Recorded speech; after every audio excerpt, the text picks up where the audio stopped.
Isn't it crazy how the Vancouver Canucks are undefeated with Bo Horvat as their captain?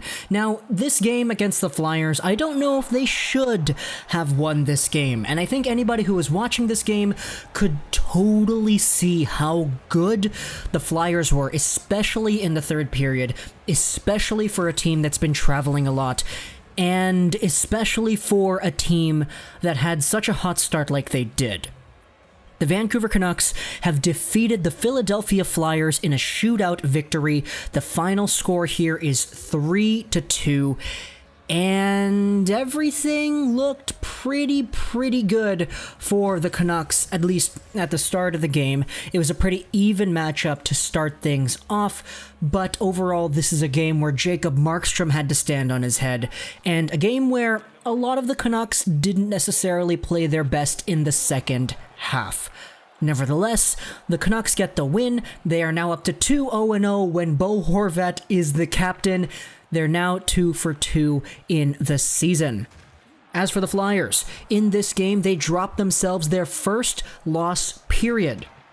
They're now at a record of 2-0-1. Carter Hart, he was the guy that I was afraid of the most coming into this game, especially seeing what he did against the New Jersey Devils, where he blanked them. That kind of pissed me off too, I'm not gonna lie. If you watch my Habs review, you know this, but my fantasy team sucks. My fantasy team is really not doing all too well, and part of that is because I used some of my top picks on Jack Hughes and Nikita Gusev. So having them get shut down by Carter Hart was absolutely frustrating. I'm second last in my fantasy league. The only person who's below me currently, it's Wyatt Arndt, and the guys on top of me, John Jang, Brendan Batchelor, Jeff Patterson, Eddie Lack, Cam Robinson is there too, Clay Emo. There are a whole bunch of guys on top of me in the fantasy league. And a big part of the reason why I'm last is because the players I took are getting stopped by players like Carter Hart. So coming against the Vancouver Canucks, you could understand why I was really scared of watching this young, former Everett Silvertips goaltender. But, even though he was good, he wasn't invincible. The first period gets underway and Brock Boeser is the guy to get things done right off the bat. 5 minutes in, it's Boeser from Pettersson and Tanev. This was a really weird one. It's Tanev who's at the point.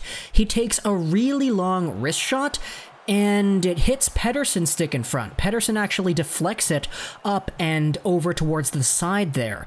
Tanev's shot, Pettersson with the little tip, and Boeser comes crashing towards the net to one it up and shoot it through and over Carter Hart's pads. 1-0 Vancouver is the score, and right away the Vancouver Canucks making an impact also in their alternative jerseys, which honestly I kind of like a lot when I'm seeing them on the ice. Maybe I'm just used to seeing them a lot in the video game, but the jerseys look pretty nice. But Boeser is the guy who gets on the board here. Petey's first assist on the year, Tanev gets his first assist, and Boeser with his first goal.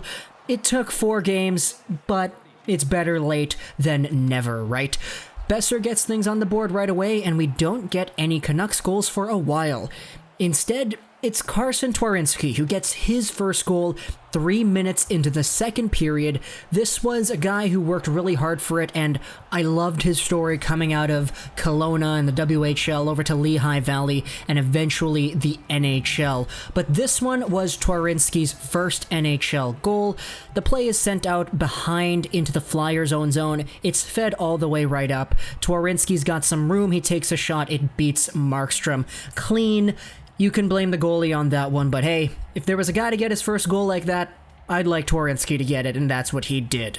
However, all it took was 1 minute for Tanner Pearson to respond. This was assisted by Chris Tanev.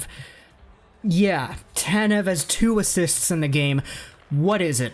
What's going on? Tanev is getting assists. Last game against the Kings, Tanev rushed to the net for a tap-in goal on the rush. Chris Tanev has a new offensive side to him, and we're seeing it right here. But Levo also gets an assist too. Tanev ultimately is the guy on the boards.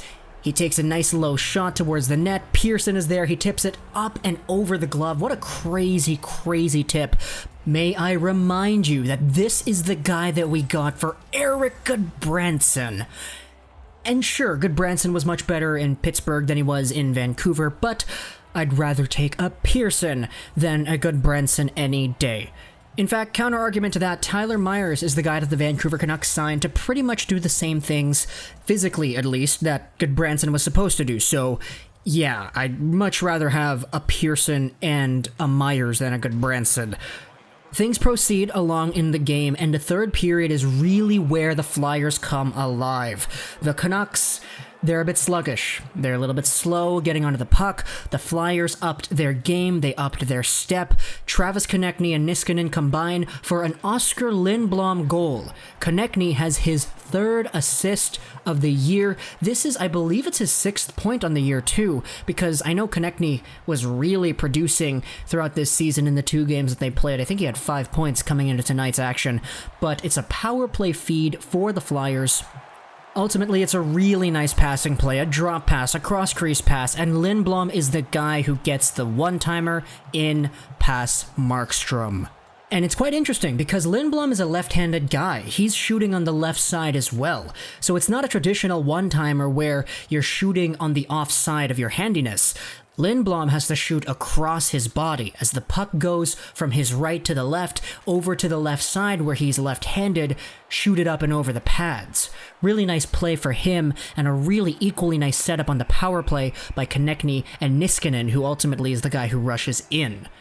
That was it for regulation action. The overtime, yeah, we didn't see too much in overtime either. 5 Vancouver shots in the overtime, but overall, Carter Hart standing on his head.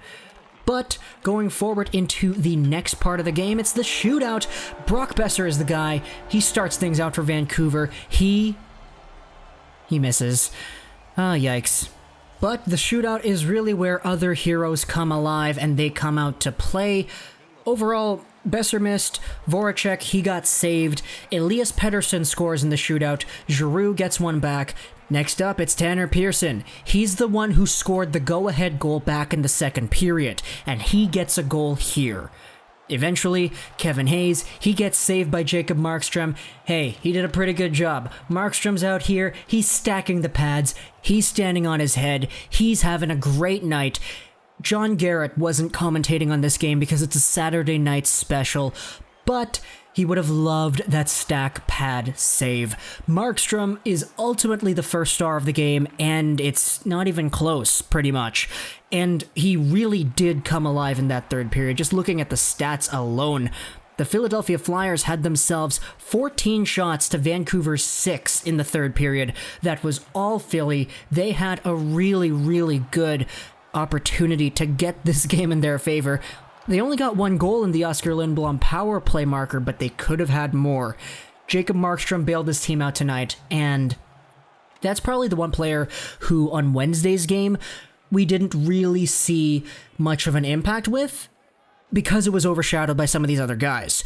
Markstrom was really good on Wednesday as well. He made like 30-something saves on however many shots he faced, only let in 2, and that was a really good performance by him, but of course, Hughesy getting his first goal, Boeser and Pettersson getting their first points, Miller getting 4 points, Sutter getting 2 goals. These performances overshadowed Markey. And now, we just finished up a game where Markey is the star.